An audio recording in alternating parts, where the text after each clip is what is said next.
Kita bacakan pertanyaannya setelah salam. Apa hukumnya orang yang sudah mengetahui dalil tentang isbal? Jadi bapak ibu yang belum tahu masalah isbal, bagi laki-laki menutup mata kakinya dengan pakaian yang diulurkan dari atas, tapi dia tidak mau menjalankannya dikarenakan dia berkeyakinan bahwa jika tidak sombong tidak apa-apa. Apakah isbal itu termasuk masalah furu'iyah? Jadi seperti saya bahasakan tadi teman-teman sekalian, kita harus kembali kepada para ulama. Ulama-ulama ini dimulai dari sahabat, tabi'in, tabi'in, semua kita kembali ke mereka. Hadis-hadis Nabi SAW seperti masalah isbal, masalah memelihara jenggot, itu memang sudah lama, dari dulu zaman Nabi SAW sudah dipraktekkan, sudah diterapkan oleh para ulama. Tidak ada perselisihan dalam masalah itu. Mereka tidak berselisih tentang masalah memelihara jenggot, orang tidak isbal.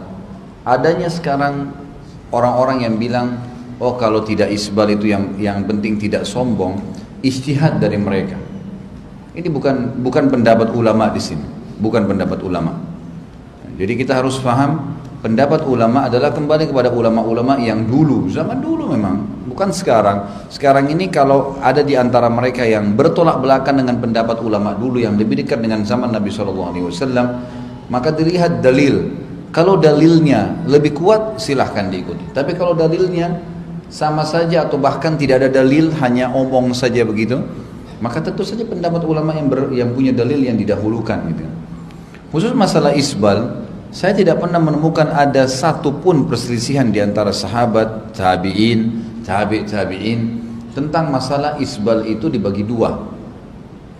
Ada isbal, hadis yang menjelaskan tentang isbal karena sombong. Ada memang hadis yang menjelaskan tentang isbal bukan karena sombong. Dua-duanya ada. Dua-duanya hadis sahih. Yang pertama, Nabi SAW siapa yang menurunkan pakaiannya bagi laki-laki menutupi mata kakinya dari atas ke bawah, bukan kaos kaki kayak dari bawah ke atas, tapi dari atas ke bawah, celana, baju, sarung. Siapa yang menarik pakaiannya di bawah mata kakinya? Jangan tambah lagi pertanyaan, cukup dulu. Bisa saja pertanyaan antum terulang nih, jangan buru-buru. Siapa yang menarik pakaiannya dari atas ke bawah, khusus laki-laki, karena sombong, maka dia tidak akan dilihat oleh Allah Subhanahu wa taala, gitu kan? Pada hari kiamat. Ini ada riwayat. Riwayat yang lain, Abu Bakar radhiyallahu anhu waktu mendengar ada sabda Nabi sallallahu alaihi wasallam, orang kalau sholat mata kakinya tertutup batal sholatnya, maka beliau mengatakan, ya Rasulullah, saya ini kalau sholat karena badan saya kecil, maka seringkali sarung saya melorot sehingga menutupi mata kaki saya. Apakah saya termasuk dalam ancaman itu? Sholatnya tidak sah. Maka kata Nabi SAW, kau tidak termasuk di dalam itu. Kau tidak termasuk di dalam itu. Banyak orang salah paham nih. Dia narik hadis Abu Bakar ini tentang masalah melorotnya pakaian beliau, gitu kan? Maka yang kata Nabi SAW, kau tidak melakukannya, kau tidak seperti itu, atau kau tidak seperti orang yang sombong. Berarti di sini yang penting tidak sombong, tidak apa-apa. Fahami, Abu Bakar melorot pakaiannya, gitu kan? Bahkan dalam hadis dikatakan illa an ata'ahadahu, sampai saya menahannya baru dia tidak melorot. Artinya memang melorot betul, bukan dibuat-buat gitu. Bagaimana bisa anda tarik hadis ini kepada bolehnya, yang penting tidak sombong? Karena jelas-jelas dalil. Ada hadis yang lain, isbal yang kedua, itu tadi kalau sengaja dengan ada kesombongan. Kalau orang tidak sengaja bukan karena sombong, sabda Nabi SAW, 3 orang yang paling berat siksaannya hari kiamat, tidak dilihat oleh Allah, kemudian Allah juga tidak mensucikan, tidak membantu mereka di timbangan amal hari kiamat. Orang yang bersumpah dengan dusta agar barangnya laku, orang yang musbil, yang menutup mata kakinya, dan orang yang mannan, nyebut-nyebut kebaikannya. Jadi hadisnya jelas gitu. Tidak ada perselisihan dalam masalah ini sebenarnya. Saya melihat orang-orang yang sekarang ini mengatakan, yang penting tidak sombong, gak apa-apa. Mereka tidak punya rujukan ulama. Tidak ada rujukan alim ulama dari sahabat, dari tabi'in, generasi-generasi awal. Mereka berijtihad melihat hadis, kemudian mereka berusaha menyampaikan. Sementara tingkat ijtihad itu upaya untuk mengeluarkan sebuah hukum. Ini ada kelasnya nih. Ulama mengatakan yang sampai pada tingkat ijtihad adalah seorang alim ulama yang memang sudah mempelajari secara global dalil berhubungan dengan masalah sub-bahasan yang sedang dibahas.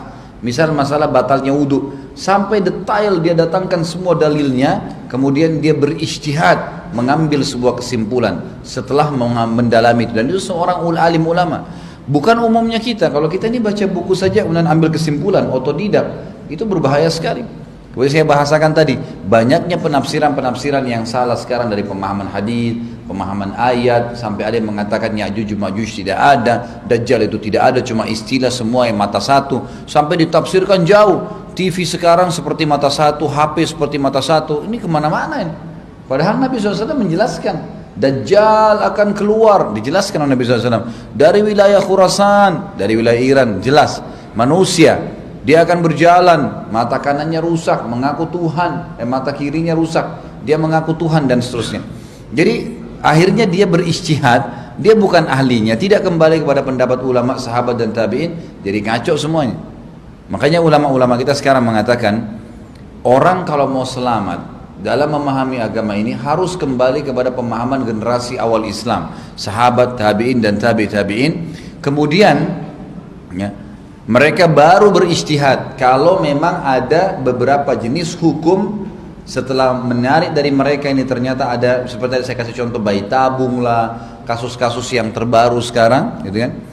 Kemudian mereka berijtihad, mereka berusaha setelah menyimpulkan pendapat sahabat ini boleh.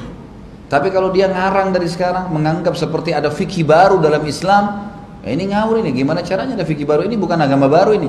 Ini agama sudah sempurna dari zaman sahabat, dari zaman Nabi, zaman sahabat, zaman tabi'in.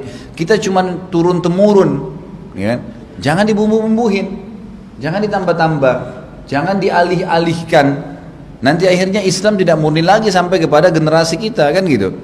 Makanya orang-orang yang mengikuti pemahaman para sahabat, tabi'in, tabi'in, ulama-ulama terdahulu, dan mereka juga sekarang sudah sampai pada tingkat ulama, pasti mereka tetap komitmen mempertahankan. Apalagi, maaf tadi pertanyaan berhubungan dengan masalah isbal, hadisnya ancamannya kuat sekali nih, gitu kan?